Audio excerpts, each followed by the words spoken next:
Olá, turma, tudo bem com vocês? Eu estou ainda a 1000 por hora da nossa última aula, da nossa aula 10 sobre a civilização islâmica. Vocês gostaram da aula? Aprenderam bastante?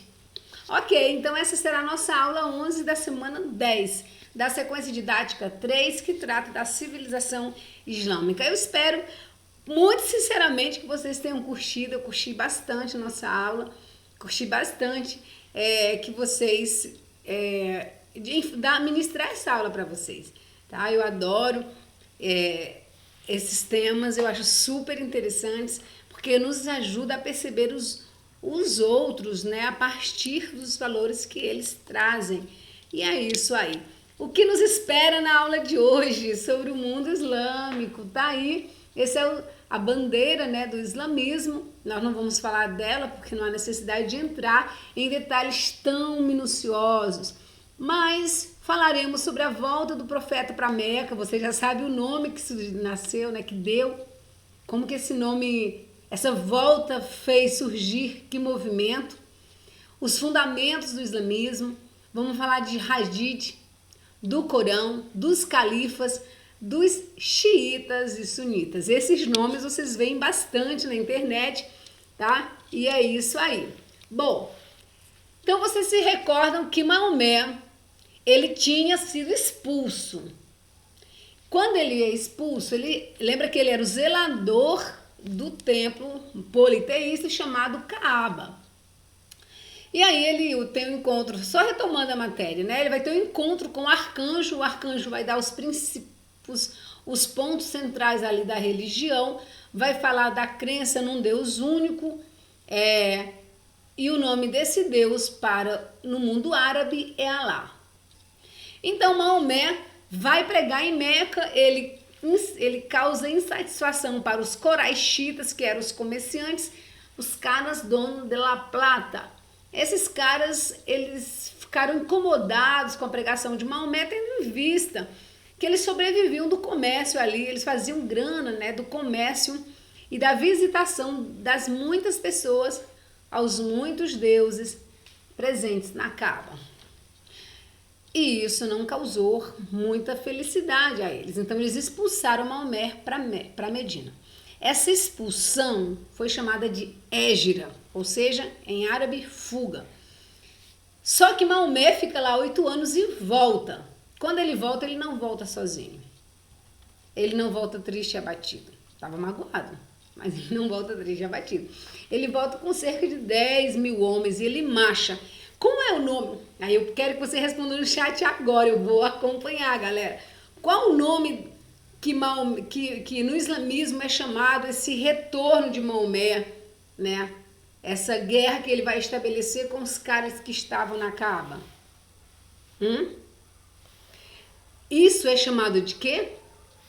Hégira, ou seja, guerra santa.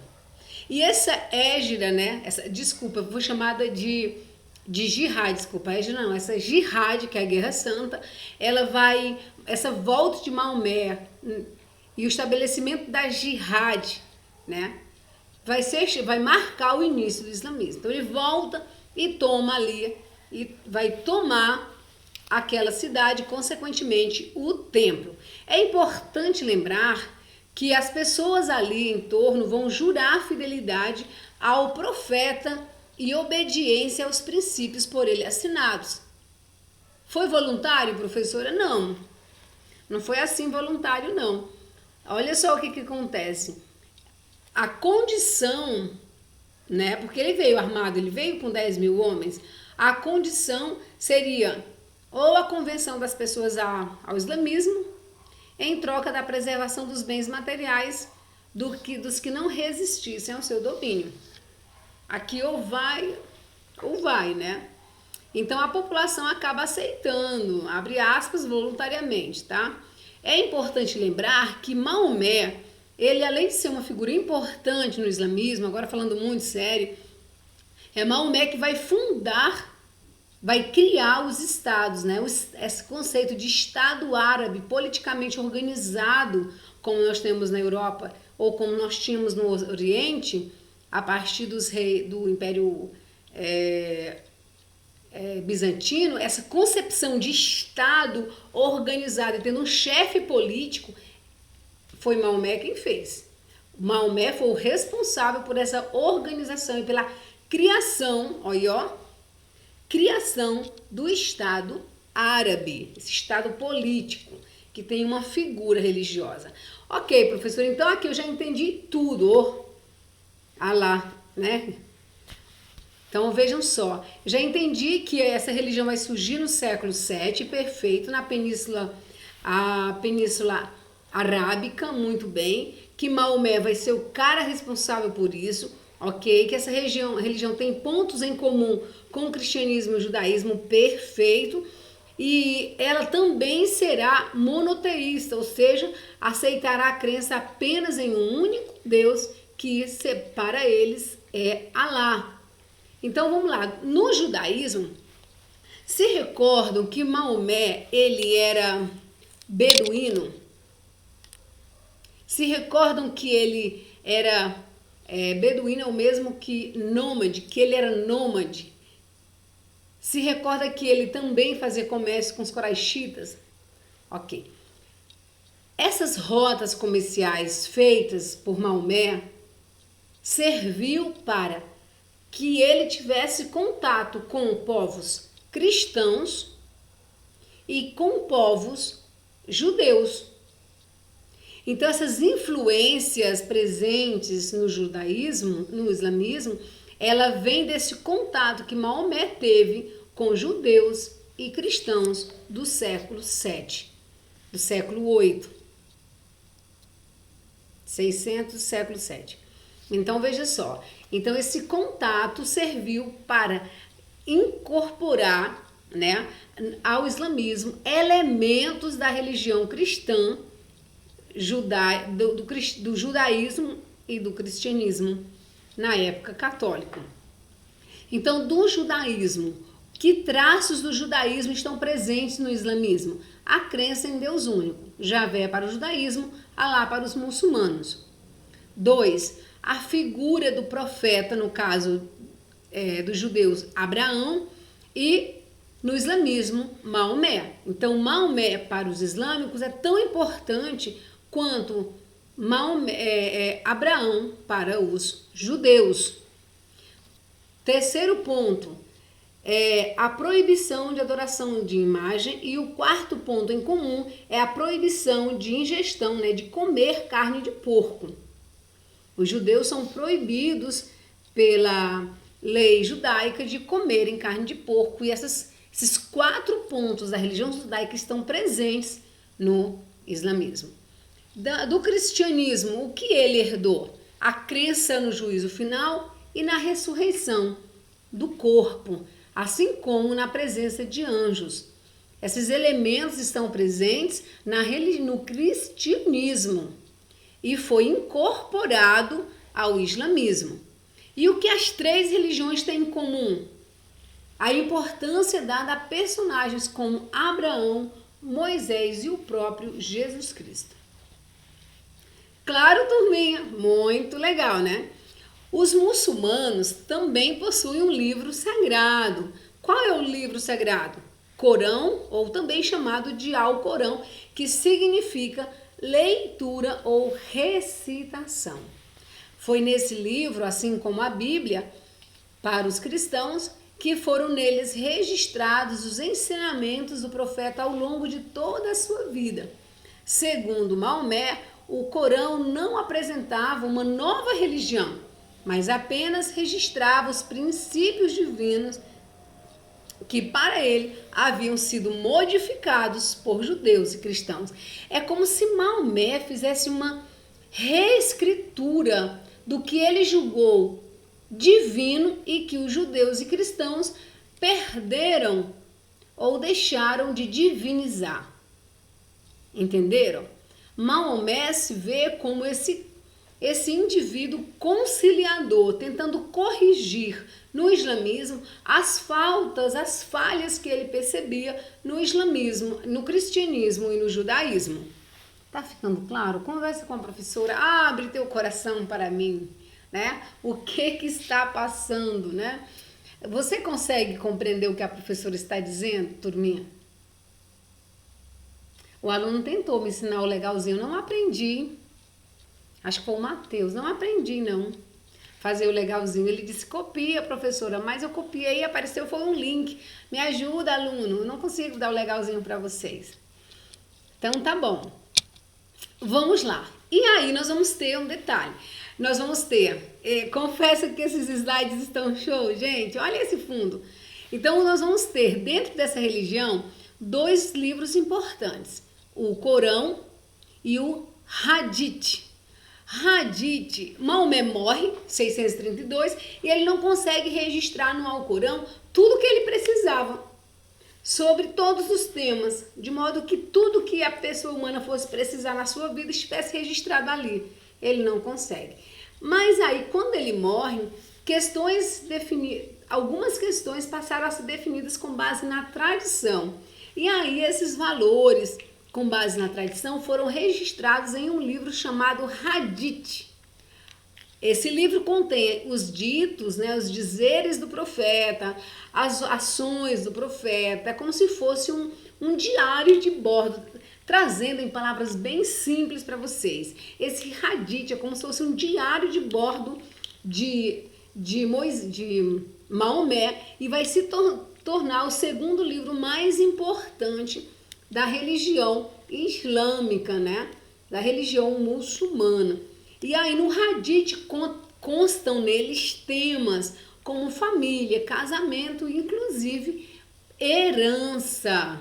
É importante lembrar que esses temas são interessantes porque no islamismo, nos estados criados por Maomé, nós vamos perceber que esses estados, né, essas nações serão teocráticas, ou seja, é um governo, esses estados serão teocráticos, ou seja, governos que têm a Bíblia, o livro sagrado como sendo uma lei tão importante quanto as leis civis. Nos estados teocráticos, o governo dirige com poderes religiosos, tá? Porque não vai haver separação. No estado teocrático, o líder religioso é também o líder político. Aqui no Brasil não é um estado teocrático, porque a nossa Constituição vai dizer que o Brasil é laico. O Brasil é laico e por sermos um país laico, o chefe do poder executivo ele não é o chefe de uma religião. Nesses países teocráticos, o chefe da religião é também o chefe dos poderes. Guardou essa palavrinha, turma? Anota aí porque não está presente no slide, tá? Essa palavra, esse entendimento você precisa retirar do material, mas não está constando. Então anota aí, faz uma pausa. Faz uma pausa e coloca estados teocráticos, aqueles lá que nós falamos na aula 10, sobre que foram criados por Maomé. E aí, são fundamentos do Islã, tá? Quais são eles? Crer em Alá. Todo muçulmano deve crer em Alá e nos ensinamentos de Maomé. Fazer 5 orações diárias, né, em direção ao oeste. Ou é ao leste, não lembro agora. Ser generoso com os pobres e fazer caridade. E em peregrinação a Meca, se recorda? E em peregrinação a Meca pelo menos uma vez na vida, se possível. Fazer jejum durante o Ramadã, que é o mês sagrado para os muçulmanos. E esse jejum religioso vai do nascer ao pôr do sol, tá? Então esses são os fundamentos do islamismo. Segundo o Corão, Deus castiga, Deus recompensa os bons e castiga os maus, e que esse castigo virá no dia do juízo final. Os maus irão para o inferno e os bons para o paraíso, onde permanecerão para sempre.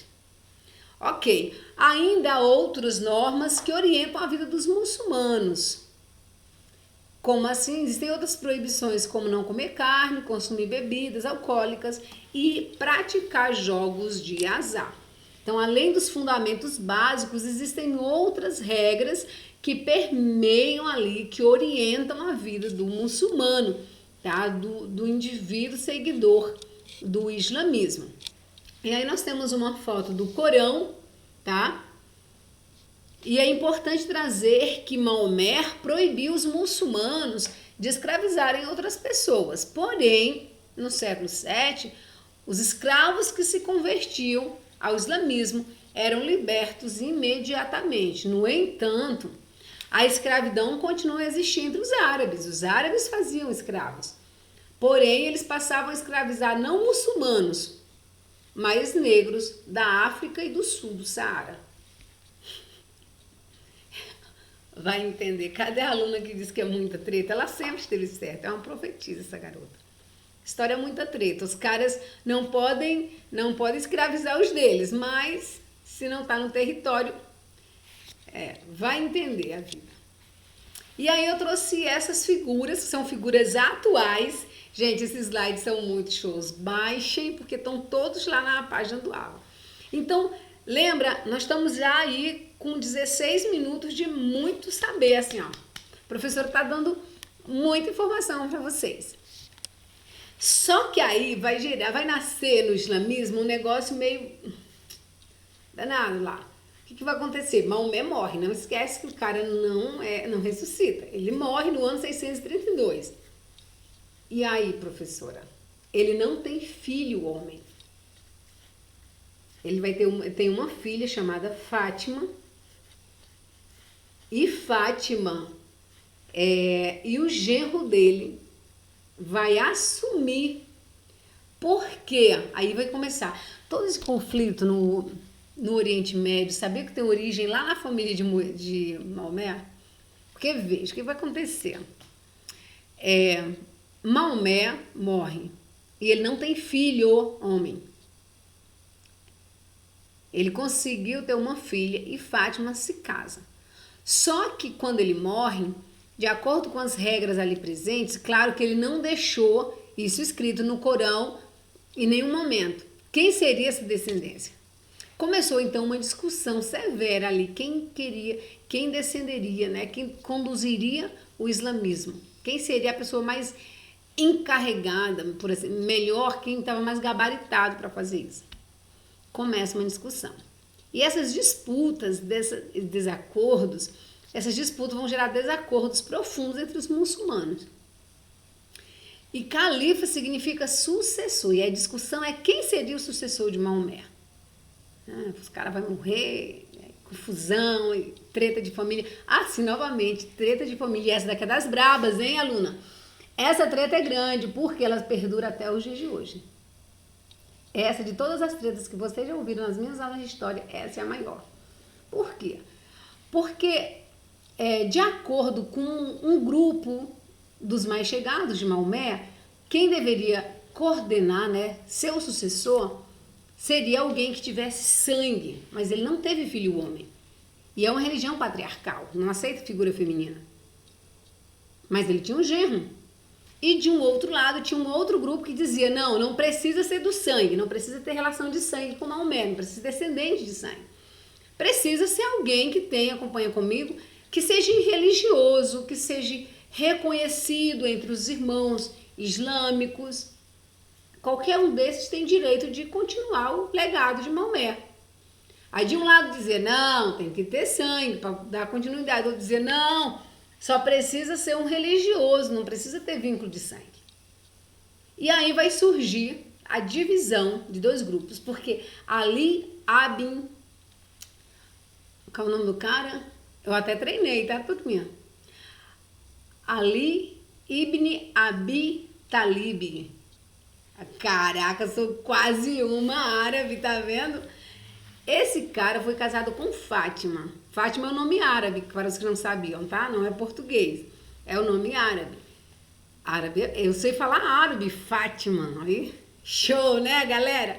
Então, Fátima é a filha de filha, e esse Ali Abdi Talib, eita, ficou bonito, né? Ali Abdi Talib, agora saiu. Ele vai suceder ao profeta. Sem brincadeiras, agora esse genro vai suceder. E a partir dele, nós vamos ter o surgimento de uma ramificação do islamismo chamado xiitas. Esse nome você já viu na televisão. E aí um outro grupo que não aceitou a sucessão de Ali Ibn Talib vai fundar, e esse cara que vai discordar da sucessão era amigo de Maomé. E aí, a partir dessa disputa pelo poder, nós vamos ter duas ramificações, por assim dizer, dois grupos predominantes dentro do islamismo: os xiitas e os sunitas. Sunitas são os grupos dos muçulmanos que acreditam que não precisa exatamente o cara ser descendente de Maomé direto, mas precisa ser apenas um cara religioso. Essa confusão, conforme nossa aluna querida e profética, essa treta permanece até o dia de hoje e foi a maior razão entre todas as causas. É interessante lembrar que existem entre os dois grupos diferenças muito grandes.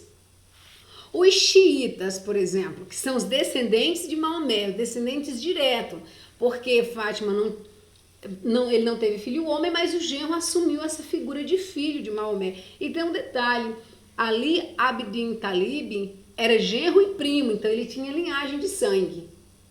Reclamaram que ele não tinha experiência. Enfim, avancemos. Então os xiitas, eles vão defender que o Estado muçulmano deve ser chefiado por um descendente direto, os xiitas. Eles acreditam que o Corão é a única fonte da religião. Eles afirmam que os iatolás são chefes das comunidades e que esses iatolás são inspirados por Alá. E todos devem obediências ao iatolás. Abu Bakr. E aí sim, depois que ele assume, nós vamos ter 4 descendentes, que são aqueles caras responsáveis pela expansão até o ano 700. Esses 4 caras que são descendentes xiitas, ou seja, da família descendente direto de Maomé, esses caras todos nascem dessa linhagem, e essa linhagem permanece aí até por volta do ano 700, 800. Nesse momento da história, os xiitas são a maioria dos povos muçulmanos.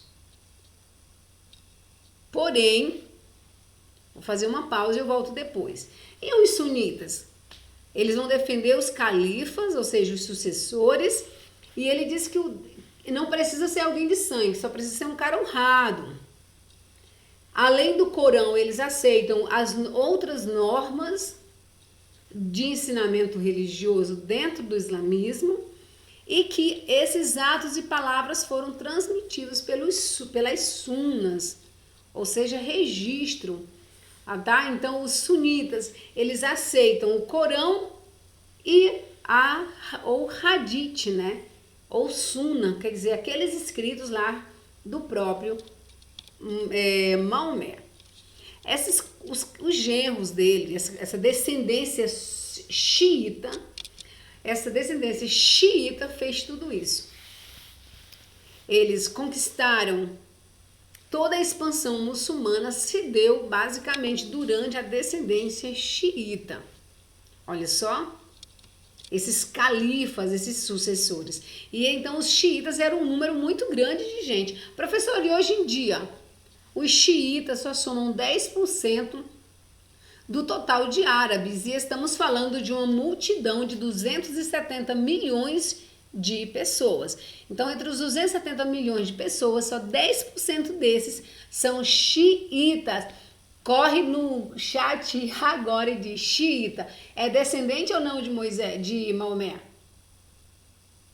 Sim, muito bem, descendente sanguíneo de Maomé. E sunita não é descendente de Maomé, e acredita que a liderança do grupo religioso pode ser dada a qualquer indivíduo que tenha uma vida reta.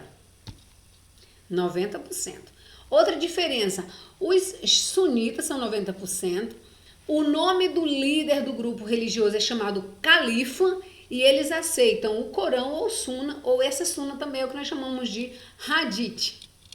E os xiitas são apenas 10%. O chefe do grupo, o líder do grupo, não é um califa, mas é um imã, e eles aceitam exclusivamente o Corão. Guarda essas informações porque são ouro, querida. Essas informações são ótimas. Vamos lá.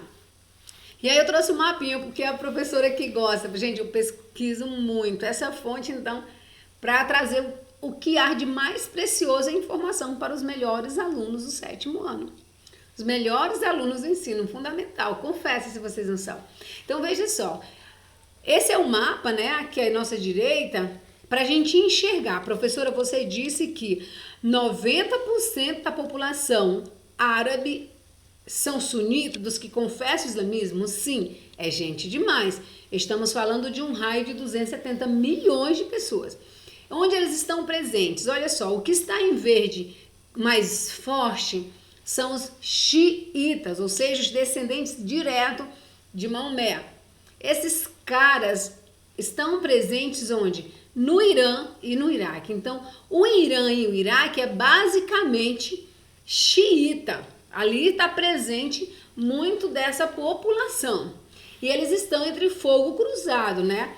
Porque ali um pouco mais acima no Turcomenistão e etc., nós vamos ter tudo que está acima em verde clarinho são sunitas. Lembrando também que um pedaço do Paquistão, um pedaço do Afeganistão e do Bahrein são também, confessam, né, são xiitas.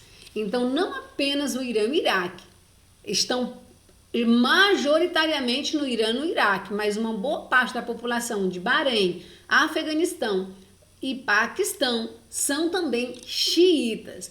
Mas tudo que está em verde clarinho, olha, gente, tudo isso, ó, Turquia, Síria, Israel, aqui um pouco mais próximo, lembrando que, aliás, desculpa, Israel não, Israel é o que está aqui dentro, ó, Jerusalém, Medina, Meca, Arábia Saudita, Iêmen, todo esse território é sunita, ou seja, são pessoas que seguem Maomé, nesse grupo que acredita que não precisa ser descendente de sangue do profeta, tá? Eu trouxe outro mapinha com mais informações detalhadas sobre as várias etapas da expansão islâmica que não diz respeito muito, mas é uma informação a mais e a professora fez questão aí de trazer porque esse mapa tem o nome dos 4 califas, né, descendentes, responsáveis por toda a conquista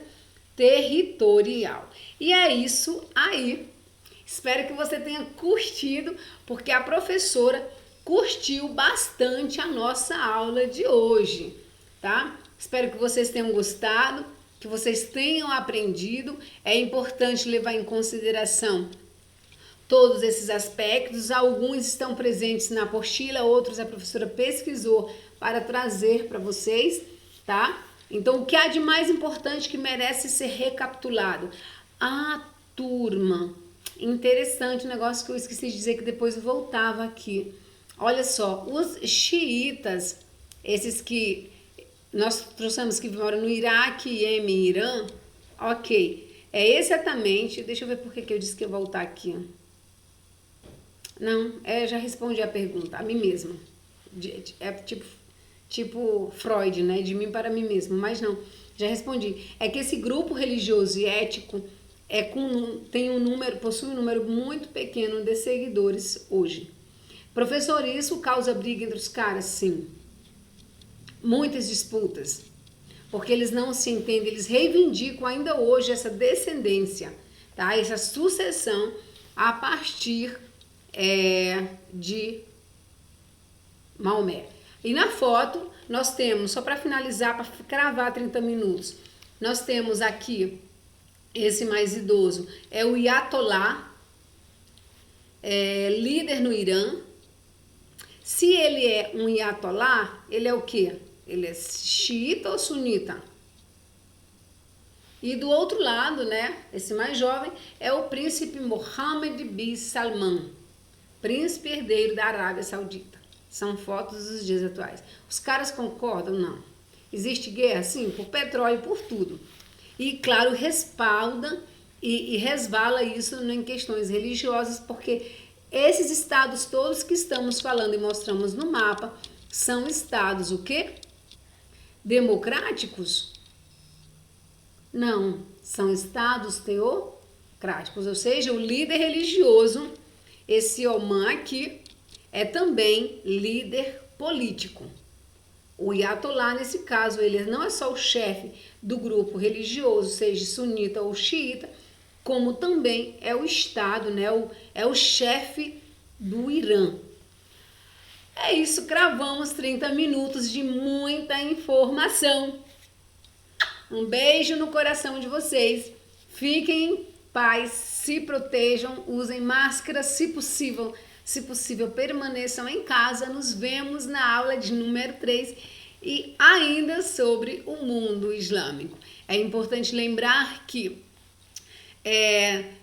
estamos falando do mundo islâmico, falamos em tons de alegria, mas não aceitamos, por exemplo, nenhum tipo de ação ou preconceito, né?